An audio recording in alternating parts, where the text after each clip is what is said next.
Hey everyone, welcome back to my channel. তো আজকে তোমরা নিশ্চয়ই আয়োজন দেখে বুঝতেই পেরে গেছো যে আজকে আমি আবার একটা রান্নার রেসিপি নিয়ে হাজির হয়েছি। তো খুবই সিম্পল একটা রেসিপি, তোমরা অনেকে হয়তো বাড়িতে বানাও। তো আমি কিভাবে বানাচ্ছি সেটা আমি তোমাদের সাথে শুধু শেয়ার করছি। যদি তোমাদের আমার পদ্ধতিটা ভালো লাগে তাহলে তোমরাও বাড়িতে তৈরি করো আর আমাকে জানিও কেমন হয়েছে। তো আমি বানাবো হচ্ছে কপির ডাঁটা মিক্সড সবজি দিয়ে বড়ি দিয়ে চচ্চড়ি। তো তার জন্য আগে কি করেছি, এই যে কপির যে ডাঁটাগুলো ওইগুলোকে ছোটো ছোটো পিস পিস করে কেটে নিয়েছি। আর তার সাথে আমি নিয়েছি, এগুলো হচ্ছে ওলকপি, এটাকে সামান্য একটু ভাপিয়ে নিয়েছি নুন দিয়ে জলে। আর এখানে বড়ি ভেজে নিয়েছি। তো আর অ্যাকচুয়ালি তোমাদের সাথে প্রথম থেকেই শেয়ার করা উচিত ছিল, কিন্তু আমার প্রথমে একটু দরকার পড়ে গেছিলো অন্য একটা কাজের জন্য, সেই জন্য আমি শ্যুটিং করতে পারিনি এটা। সেই জন্য এখন আমি তোমাদেরকে দেখাচ্ছি। তো যাই হোক, এটা হোক, এখানে হচ্ছে বেগুনটা ভেজে নিয়েছি। আর এখানে আলুটা ছোট ছোট পিস করে একটাই আলু দিয়েছি আমি। আর এখানে কিছু শিম কেটে নিয়েছি ছোট ছোট করে কুচি, আর একটা মূলো ছিল আমার, তো ভাবলাম মূলোটাও দিয়ে দিই। আর লাগবে সামান্য একটু টমেটো, আর এই যে কাঁচা লঙ্কা আমি ফাটিয়ে নিয়েছি, তোমরা চাইলে মাঝখান থেকে চেলা করেও নিতে পারো, মানে চিড়েও নিতে পারো।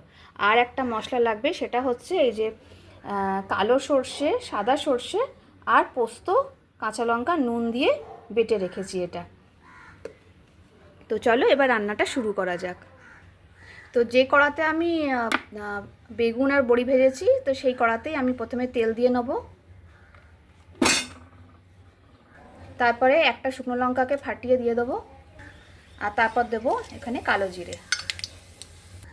তো তারপর একে একে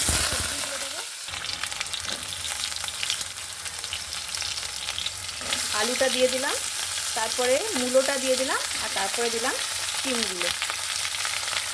তো এইগুলো দিয়ে নিয়ে প্রথমে কিছুটা নাড়তে থাকবো।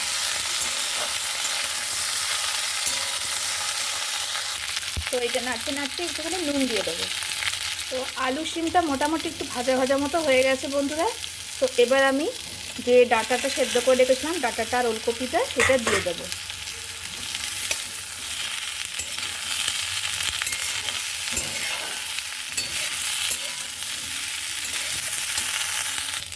এবার এটা একটু নাড়াচাড়া করার পরে সামান্য একটু এর মধ্যে হলুদ দেবো,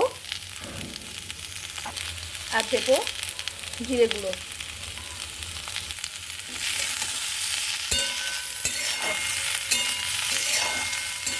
দিয়ে এটাকে ভালো করে মিশিয়ে নেব, আর চাপা দিয়ে দিয়ে এটাকে একটু সেদ্ধ হতে দেবো।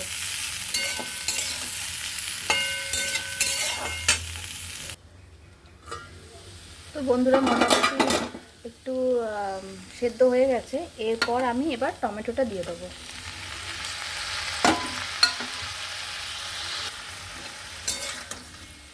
টমেটোটাকে ভালো করে এর সাথে মিশিয়ে নেব, আর একবার চাপা দিয়ে রাখবো। এবার ঢাকনা খুলে দেখবো, মোটামুটি 70% মতো সেদ্ধ হয়ে গেছে। এবার দেবো সেই সর্ষে পোস্ত বাটাটা। এবার ওটার মধ্যে দিয়ে দেবো সর্ষে পোস্ত বাটাটা, আর যে দেওয়ার পরে যে মিক্সি ধোয়া জলটা থাকছে ওটাও দিয়ে দেবো এর মধ্যে, যাতে সবজিগুলোর গায়ে ভালো করে এইটা ভালো করে লেগে যায়।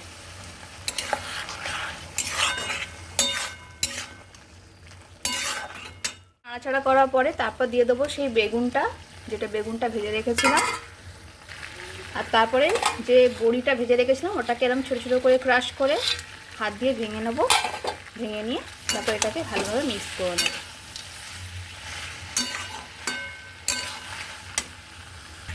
তো বন্ধুরা, রান্নাটা আমার প্রায় শেষের দিকে, আর যেহেতু নিরামিষ তরকারি সেজন্য একটু সামান্য মিষ্টি দিয়ে দেবো। আমি তো চিনি খাই না, আমি মিছরি নিয়ে আসি বাজার থেকে, মিছরিটাকে ক্রাশ করে রাখি, এবং যেখানে মিষ্টির দরকার লাগে যে মিষ্টি দিতে হবে সেখানে আমি এই মিষ্টিটা ইউজ করি। তো এই মিষ্টি দেওয়াটা পুরোটাই অপশনাল, তোমরা যারা মিষ্টি জাতীয় সবজি ভালোবাসো তারা দেবে।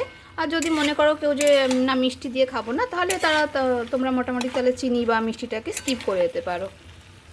তো রান্না আমার কমপ্লিট বন্ধুরা। তো লাস্টে আমি এই কাঁচা লঙ্কাগুলো দিয়ে দেবো, যাতে এই কাঁচা লঙ্কাটা মানে মুখে করে কামড়ে খেতে পারি। আর দেখো, তোমাদেরকে দেখাচ্ছি, দেখো সবজি আমার প্রায় সবই সেদ্ধ হয়ে গেছে, ঠিক আছে। ডাঁটাটা একটু হয়তো দাঁতে লাগতে পারে, কিন্তু আমার ওরকম একটু চিবিয়ে খেতেই ভালো লাগে। আর নামানোর আগে আমি এবারে একটু সর্ষের তেল দিয়ে দেবো। তো ব্যাস, আমার রান্না শেষ। তো রান্না আমার কমপ্লিট হয়ে গেছে।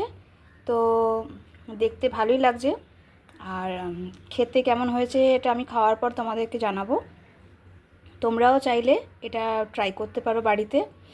একটু সবজি জাস্ট লাগবে, শীতের সবজিগুলো, নাহলে এমনিতে বানানো খুবই সহজ। আর তোমাদের যদি আমার এই রেসিপির ভিডিওটা ভালো লেগে থাকে তাহলে অবশ্যই একটা লাইক দিও, কমেন্ট করে জানিও তোমাদের কেমন লাগলো, আর পাশে থেকো। তো আজকের মতো চলো, টাটা।